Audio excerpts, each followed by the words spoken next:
नमस्कार, मैं हूं राहुल और आप देख रहे हैं पंजाब केसरी टीवी। संपूर्ण हिमाचल में वक्त तो चला है दिन भर की तमाम बड़ी खबरों से आपको रूबरू करवाने का, लेकिन सबसे पहले एक नजर अब तक के हेडलाइंस पर। मुख्यमंत्री जयराम ठाकुर ने धर्मशाला में रोपवे का किया उद्घाटन, जिला वासियों को दी करोड़ों की सौगात। सुंदरनगर में जहरीली शराब पीने से 4 लोगों की मौत, 3 का अस्पताल में चल रहा है इलाज। नहीं थम रहा प्रदेश विश्वविद्यालय में एनएसयूआई के छात्रों का निष्कासन का मामला, कांग्रेस द्वारा गठित कमेटी के सदस्यों ने की वीसी से मुलाकात।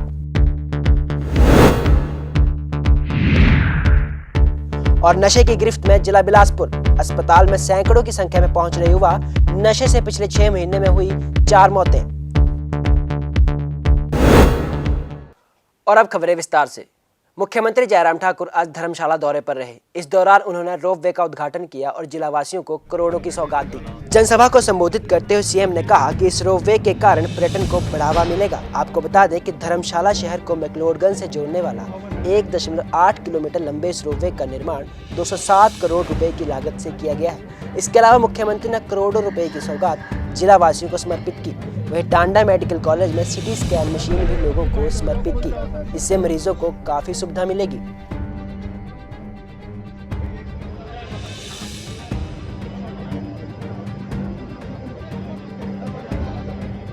हिमाचल प्रदेश में पर्यटन की बहुत बड़ी संभावना है और उन संभावनाओं को ध्यान में रखते हुए अगर हमको आगे बढ़ना है, स्वाभाविक रूप से हमको नई चीजों को भी उसमें जोड़ना होगा।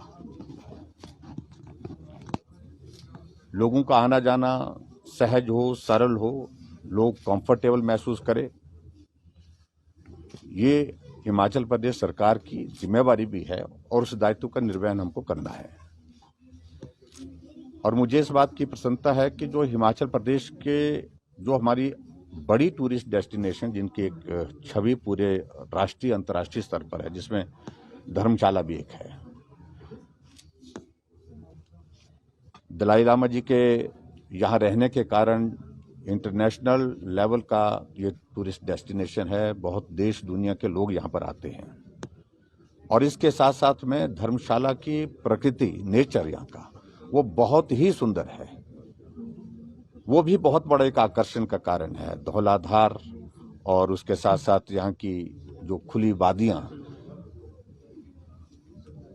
हम इन सारी चीज़ों को लेकर के हिमाचल प्रदेश में प्रयत्न कर रहे हैं कि जो हमारी नॉन टूरिस्ट डेस्टिनेशन है, जानी पहचानी, उनको और बेहतर कैसे कर सकते हैं।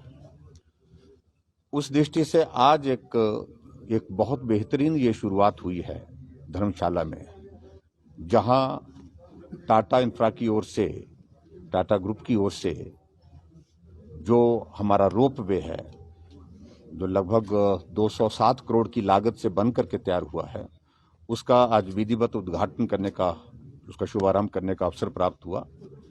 मैं सभी धर्मशाला वासियों को भी और पूरा हिमाचल वासियों को बहुत बहुत बधाई देता हूं और टाटा ग्रुप का मैं हृदय से आभार व्यक्त करता हूं कि जिनने बहुत कठिनाइयों के दौर में भी, क्योंकि बड़े इश्यूज आए थे इसमें और जिसके कारण थोड़ा डिले भी हुआ, और कोविड भी एक बहुत बड़ा एक रीजन था बीच में जिसके कारण ये डिले हुआ, लेकिन उसके बावजूद भी इन्होंने तय किया कि ये बनाना ही है ये प्रोजेक्ट, और आज बन करके तैयार हुआ है। लगना चाहिए, नया लगना चाहिए, नई टेक्नोलॉजी वाला लगना चाहिए। तो हमने लेटेस्ट टेक्नोलॉजी का 128 लाख वाला जो सिस्टम यहाँ पर है, 5 करोड़ की लागत है। और इसके अतिरिक्त जो भवनों के काम चल रहे हैं, तो लगभग पिछले 4 वर्षों में 165 करोड़ रुपये के जो है वर्क यहाँ कुछ कम्प्लीट हुए। और आज मैंने जो डिजिटल एक्सरे की बात कही है, और डिजिटल एक्सरे निश्चित रूप से यहाँ की एक जरूरत है, उसको भी पूरा करेंगे। देखिए, महत्वपूर्ण हमारे लिए फील्ड स्टाफ है। इस वक्त बीएमओ एक एडमिनिस्ट्रेटिव वर्क के लिए होते हैं, तो हम उस सारी चीज़ को लेकर के उसको भी पूरा करेंगे। वो कोई बड़ा मुश्किल काम नहीं, लेकिन इतना जरूर है, डॉक्टर्स आज हर जगह है।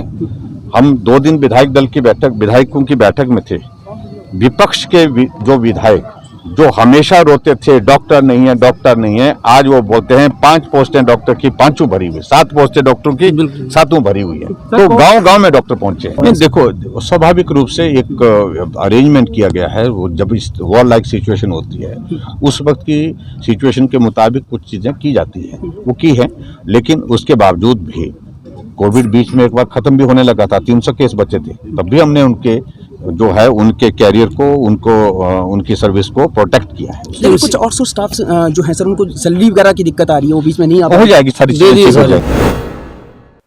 मंडी के सुंदरनगर में उस समय हड़कंप मच गया जब वहां जहरीली शराब पीने से 4 लोगों की मौत हो गई, जबकि 3 लोगों का अस्पताल में इलाज चल रहा है। आपको बता दें कि उपमंडल के तहत आने वाले सलापड़ क्षेत्र में यह मामला सामने आया है। घटना के बाद कई अधिकारी मौके पर आ पहुंचे। अभी तक मिली जानकारी के अनुसार इन सभी लोगों ने यह शराब किसी ठेके से नहीं खरीदी है, बल्कि शराब माफिया द्वारा इसे चंडीगढ़ से लाकर यहां अवैध रूप में बेचा जा रहा था। बीती रात को 7 लोगों ने इस शराब को खरीदा और इसका सेवन किया। शराब का सेवन करने के बाद इन सभी की तबीयत खराब होने लगी। परिजनों ने तुरंत प्रभाव से इन्हें अस्पताल पहुंचाया। इस घटना के बाद सलापड़ क्षेत्र के लोगों में यहां पनप चुके शराब माफिया के खिलाफ भारी आक्रोश देखने को मिल रहा है।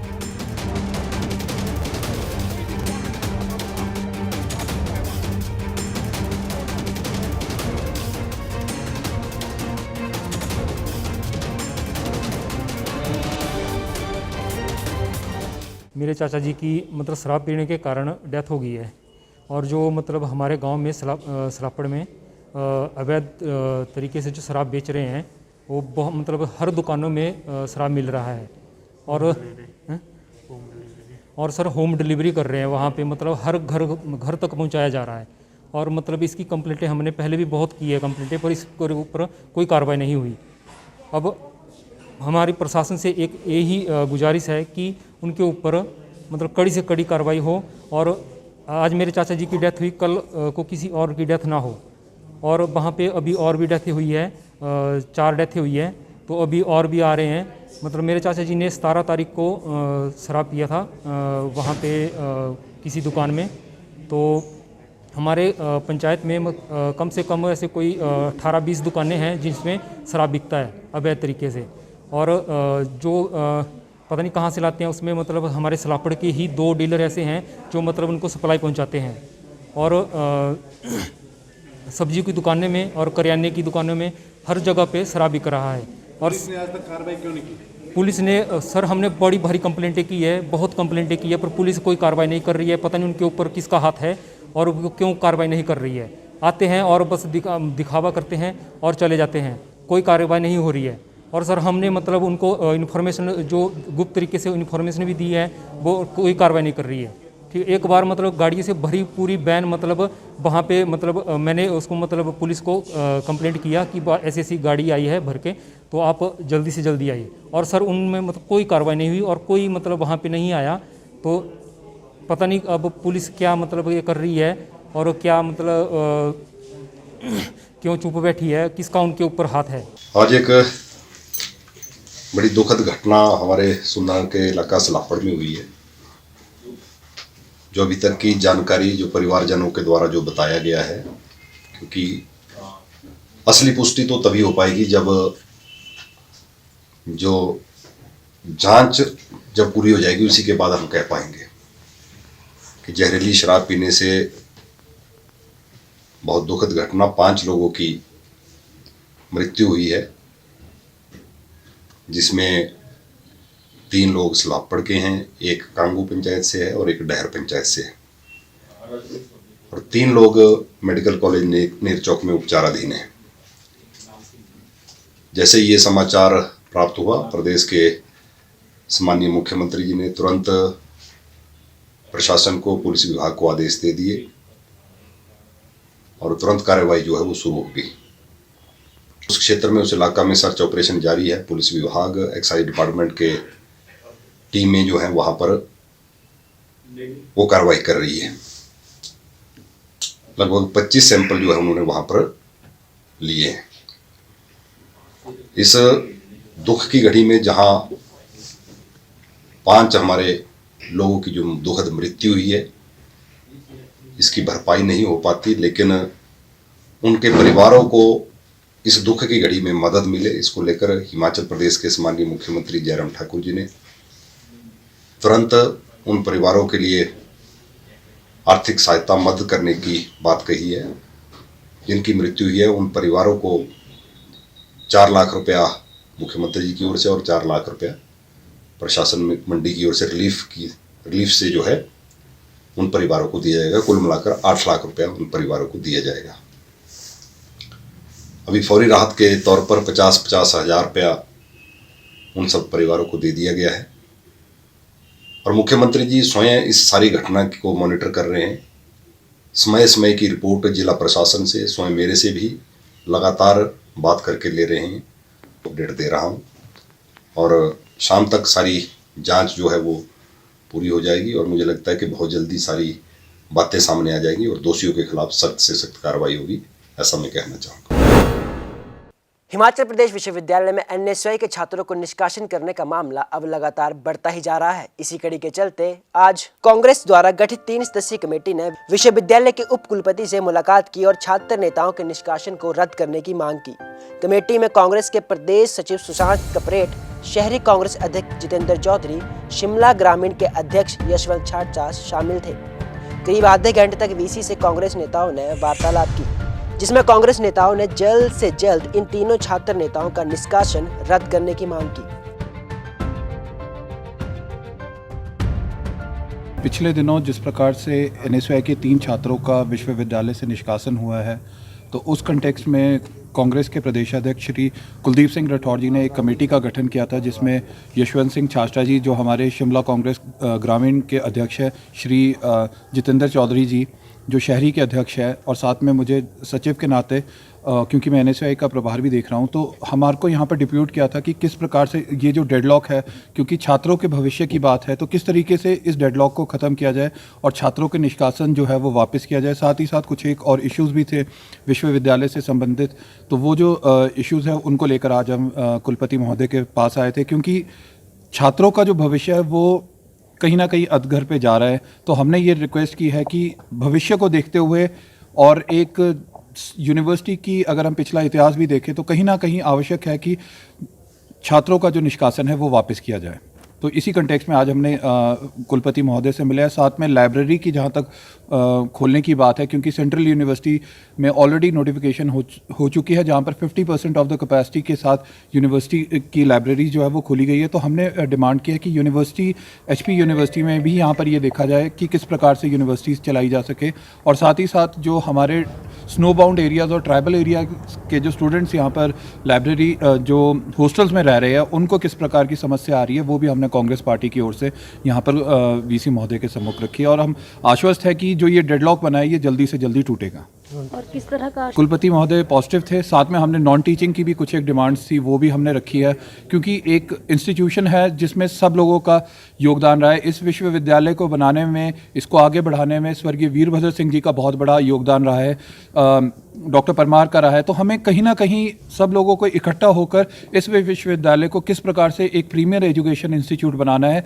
और कांग्रेस पार्टी सदैव इस चीज़ की धारक रही है। हमारा सदैव ये विचार रहा है कि स्टूडेंट शक्ति जो है वो राष्ट्र निर्माण में है, और कहीं ना कहीं अगर आप इस विश्वविद्यालय का इतिहास देखें, छात्र राजनीति से ही बाहर निकल के लोग आज, अगर हम मुख्यमंत्री महोदय की बात करते हैं वो छात्र राजनीति का प्रोडक्ट है, अगर हम अपनी कांग्रेस पार्टी की बात करते हैं कुलदीप सिंह राठौर कांग्रेस पार्टी का प्रोडक्ट है, सेम राकेश सिंघा जी सीपीएम में जो है वो एसएफआई का प्रोडक्ट है। तो इस यूनिवर्सिटी का एक बहुत बड़ा योगदान रहा है स्टूडेंट एक्टिविटीज़ में और फ्यूचर पॉलिटिक्स को शेप अप करने में। कुल्लू में राष्ट्रीय ग्रामीण स्वास्थ्य मिशन के तहत काम कर रहे कर्मचारी अपनी नीति को लेकर काफी परेशान हैं। वहीं उन्होंने अब सरकार को भी चेतावनी दी है कि अगर उनके लिए कोई स्थायी नीति नहीं बनी तो वे हड़ताल करने को मजबूर हो जाएंगे।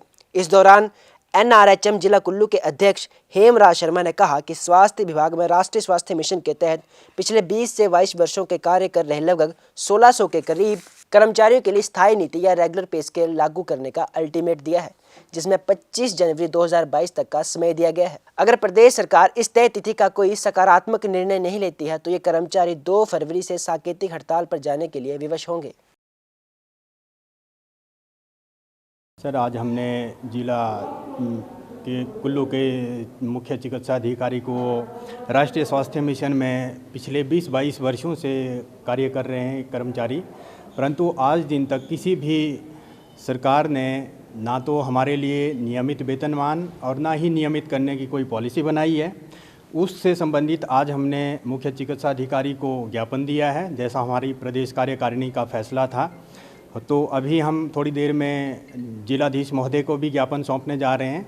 अगर 25 जनवरी 2022 तक कोई भी सकारात्मक निर्णय हमारे पक्ष में नहीं लिया जाता है तो 2 फरवरी से हम लोग जो है हड़ताल पे जाएंगे। जितना भी कर्मचारी एनएचएम में कार्यरत है वो सभी हड़ताल पे चला जाएगा और इसकी पूरी जो जिम्मेवारी है वो प्रदेश सरकार और विभाग में कार्यरत जो भी हमारा निर्णय अगर नहीं लिया जाता है तो हम बिल्कुल आगे इस हड़ताल को जारी भी रखेंगे। जैसे हमारे को प्रदेश कार्यकारिणी द्वारा दिशा निर्देश दिए जाएंगे हम उस हिसाब से आगे काम करेंगे। कुल्लू जिला में इस वक्त सर विभिन्न कैटेगरी हमारे पास लगभग 25 कैटेगरी में हम 86-87 के आसपास कर्मचारी कार्यरत हैं और ये कर्मचारी आपके जिला अस्पताल और ब्लॉक लेवल पे पीएचसी, सीएचसी सभी जगह ये कर्मचारी कार्यरत हैं। और बिलासपुर जिले में युवा पूरी तरह से नशे की गिरफ्त में आ चुके हैं। स्वास्थ्य विभाग की माने तो पिछले 6 महीनों में नशे की ओवरडोज से 4 लोगों की मौत हो चुकी है, जिसके चलते नशे के आदी हो चुके युवा अब नशा छोड़ने के लिए अस्पताल पहुंच रहे हैं ताकि वे इस दलदल से बाहर निकल सके। हमारे पास पिछले 6 महीने में जो हमारे पास मरीज आते हैं चिट्टा छोड़ने के लिए, उसमें से पिछले 6 महीने में कोई 4 डेथ हो चुकी है। उसमें डेथ का कारण नशा भी है, दवाई का ओवरडोज भी है और जो इन्फेक्शन हो रहा है नशे से वो भी हो गया। तो इसलिए हमने ये डिसीजन लिया है कि अब बिना अभिभावकों को किसी को भी हम इंटरटेन नहीं करेंगे। जिसने भी नशा छोड़ना हो अपने फैमिली मेम्बर के साथ आएगा ताकि हम उनको एडवाइस कर सकें कि आप कैसे कैसे छोड़ सकते हैं। और जो दवाई है इसको आप नशे छोड़ने के लिए यूज़ करेंगे, इसलिए हमने ये डिसीजन लिया है कि इसका मिसयूज़ नहीं हो नशा करने। सोलन के भोजनगर में कार्यक्रम का आयोजन किया गया। कार्यक्रम में स्वास्थ्य मंत्री राजीव सैजल बतौर मुख्य अतिथि शामिल हुए। कार्यक्रम में पहुंचने पर उनका स्वागत किया गया। इस मौके पर सर्व शिक्षा अभियान के तहत शिक्षा खंड धर्मपुर के केंद्र भोजनगर की राजकीय प्राथमिक पाठशाला तलोड़ के नवनिर्मित भवन का राजीव सैगल द्वारा उद्घाटन किया गया। स्कूल को नया भवन मिलने से जिलावासी काफी खुश हैं। वहीं उपस्थित नागरिकों ने स्वास्थ्य मंत्री के सामने अपनी समस्याएं भी रखी, जिन्हें शीघ्र हल करने का आश्वासन भी दिया गया। प्राथमिक पाठशाला तलोड़ के भवन का उद्घाटन माननीय स्वास्थ्य मंत्री श्री राजीव सैजल द्वारा किया गया। इस पर कोई 25 लाख की लागत आई है और ये भवन आज तड़ोल वासियों को मंत्री जी ने समर्पित किया है। इसके लिए मैं अपनी ओर से तड़ोल वासियों को शुभकामनाएं और बधाई देता हूं। इसमें मेरे अध्यापक बंधुओं का, विशेषकर अजय राणा और यहाँ के स्थानीय जो बीपीओ है श्री मनोहर लाल जी, इन्होंने बहुत मेहनत की है। लोगों के साथ मिलकर इस भवन का निर्माण किया है। अवसर जो है वो राजकीय प्राथमिक पाठशाला तड़ोल के नवनिर्मित भवन के लोकार्पण का है। 25 लाख रुपए की लागत से इस भवन का निर्माण कार्य हुआ है और 2019 में हमने ही इस भवन का जो है वो शिलान्यास किया था और आज ये बनकर के तैयार हुआ है और इसकी सुविधा बच्चों को मिलना प्रारंभ हो जाएगी। स्कूल बहुत अच्छा बना है और इस अवसर पर क्षेत्र के सभी गणमान्य जन जो है उपस्थित थे और यहाँ की स्थानीय समस्याओं के ऊपर भी जो है विस्तार से चर्चा हुई है और उन समस्याओं के समाधान के हेतु मैंने आश्वासन भी दिया है। और आज यहाँ भागवत कथा का भी आयोजन है, अभी वहाँ पर भी जो है जाकर के अपनी उपस्थिति वहाँ दर्ज करवाएंगे। कुल मिला करके आज का ये लोक संपर्क का हमारा जो कार्यक्रम है ये पूर्णतया जो है सफल रहा। बिलासपुर के नैना देवी विधानसभा क्षेत्र के अंतर्गत पड़ने वाले नमोल में चल रहे क्रिकेट प्रीमियर लीग के फाइनल मैच का आज समापन हुआ। इस अवसर पर पूर्व खेल मंत्री व नैना देवी के विधायक रामलाल ठाकुर ने बतौर मुख्य अतिथि शिरकत की। वहां स्थानीय जनता और खिलाड़ियों ने उनका जोरदार स्वागत किया। विधायक ने खिलाड़ियों को इनाम राशि देकर सम्मानित किया। वहीं उन्होंने खिलाड़ियों को संबोधित करते हुए कहा कि आज का युवा नशे की ओर बढ़ रहा है, जिससे युवाओं को बचने की जरूरत है। समापन समारोह पर उन्होंने दोनों टीमों को बधाई भी दी। मैं आपको मुबारकबाद देना चाहूँगा कि काफ़ी समय से लगा था ये क्रिकेट का यहाँ पे प्रतियोगिता और कभी बारिश आती थी तो कभी ये भी था कि वर्किंग आवर्स में स्कूल में टूर्नामेंट अलाउ नहीं था। स्कूल बंद होने के बाद, क्लासेस खत्म होने के बाद फिर मैचेस हुआ करते थे, इसलिए काफ़ी ज़्यादा समय इसमें लगा। और फिर भी मैं आज कहना चाहूँगा कि मौसम भी ठीक रहा, नहीं तो बादल भी है, भगवान ने भी आपका साथ दिया है। और यहाँ पे जो कोठीपुरा और घ्याड़ की जो दोनों टीमें यहाँ पे फाइनल में आई है, इन दोनों को मैं मुबारकबाद देना चाहूँगा। और जो टीमें हारी हैं उनको मैं आपसे भी ज़्यादा मुबारकबाद देना चाहूँगा। अगर हारने वाली टीमें नहीं होती तो जीत कहाँ से होती। 60 से ज़्यादा टीमें जिन्होंने यहाँ पे हिस्सा लिया, ये मैं कहूँगा कि रिकॉर्ड है ये कि 60 टीमों से आपने मैचेस करवा के फिर फाइनल में आप लोग पहुँचे हैं। और जो फाइनल में पहुँचे हैं, मैं उनको भी कहना चाहूँगा, कोठीपुरा की टीम जो है बड़ा अच्छा बेहतरीन प्रदर्शन जो है वो किया है इन्होंने, इसकी इनको मुबारकबाद देना चाहूँगा। जिला कुल्लू के ढालपुर में लोक निर्माण विभाग के कार्यालय के बाहर हिमाचल किसान सभा के सदस्यों द्वारा धरना प्रदर्शन किया गया। तो भूतनाथ पुल के कारण आम जनता को पेश आ रही परेशानी के बारे में भी चर्चा की गई। हिमाचल किसान सभा ने एक बार फिर प्रदेश सरकार से आग्रह किया कि वे इस मामले में लापरवाही बरतने वालों पर कार्रवाई करें और आम जनता के हित में इसको जल्द से जल्द शुरू किया जाए। भूतनाथ के पुल का सवाल है। किसान सभा ने 2019 में भी जो है बड़े पैमाने पर जो है एक प्रदर्शन किया था, रैली भी निकाली थी उसके मामले में, परंतु जो पीडब्ल्यूडी विभाग है उसने उसको अनदेखा किया है। परंतु किसान सभा ये बात मानकर चलती है कि आने वाले दिनों में बड़े पैमाने पर जो है एससी साहब का, पीडब्ल्यूडी विभाग एससी साहब का जो है वो घेराव किया जाएगा, क्योंकि आने वाले समय में कुछ ऐसा भी लगता है कि प्रदेश के अंदर जो परिस्थितियां हैं वो कुछ बिगड़ भी रही है कोरोना के कारण। इसीलिए हम लोगों ने विभाग को अल्टीमेटम दिया है कि अप्रैल माह में बड़े पैमाने पर जो है इसका घेराव किया जाएगा और अपनी मांगों को हम लोग बड़े पैमाने पर जो है वो सरकार के सामने रखेंगे, ताकि लोगों को जो है इस पुल के निर्माण के बाद जो है जो मुश्किलों का सामना पड़ रहा था उसका जो है समाधान जो है वो निकल सके। जो लंबे समय की बात है उसमें ये देखा गया है कि जो प्रदेश सरकार है वो इसके लिए जिम्मेदार है, और मेरा मानना है कि जिले का जो प्रशासन है या अधिकारीगण हैं वो इसके लिए बड़े पैमाने पर जिम्मेदार है, जिन्होंने लोगों की जो मांगे हैं उनको अनदेखा किया। निजीकरण के साथ ये है कि देश के अंदर जैसे हमारे जो नौजवान बच्चे हैं वो पढ़ लिख कर बड़ी बड़ी डिग्रियां जो है वो हासिल कर रहे हैं, परंतु उनको रोजगार जो है वो उपलब्ध नहीं हो रहा है।